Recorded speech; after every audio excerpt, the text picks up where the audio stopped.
Bienvenue à tous pour les prévisions de ce 10 juin. Je suis ravie de vous retrouver.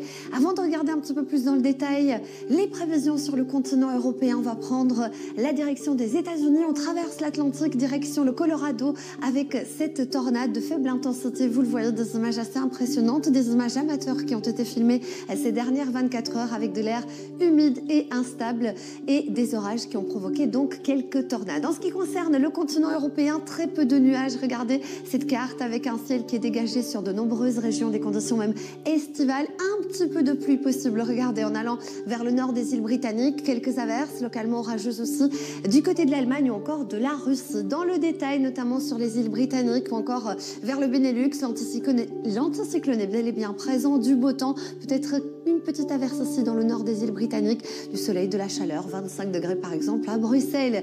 En France, là aussi, les conditions météo sont estivales, des pointes à 30 degrés dans le sud de la France, sur la Côte d'Azur, sur la Provence ou encore quelques petits orages sur le nord-est de la France et puis des orages un petit peu plus présents, notamment du côté du sud de l'Allemagne et de l'Autriche. En direction de la Scandinavie, là aussi, la douceur et le beau temps est au rendez-vous. Ce sera bien plus instable avec des orages qui se développeront en cours de journée sur la Russie, à Moscou. 19 degrés, pas plus côté Mercure, c'est un petit peu juste. Une tendance orageuse qui sera d'actualité également, notamment du côté de l'Albanie. Par contre, il fera beau, il fera chaud sur la Roumanie, la Bulgarie grâce à l'anticyclone. En ce qui concerne la Turquie ou encore la Grèce, là aussi le beau temps est en rendez-vous, des conditions météo estivales.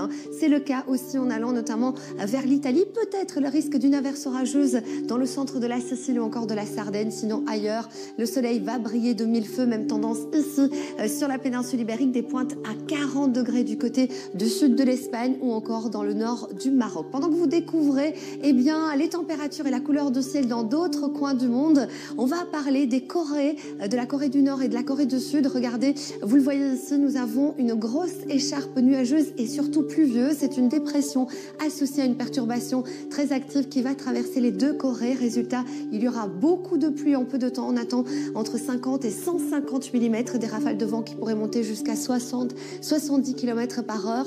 Et malheureusement, avec ces précipitations, on craint des glissements de terrain et aussi des inondations. Je vous souhaite une excellente suite des programmes avec nous sur TV5 Monde. J'aurai le plaisir de vous retrouver très prochainement.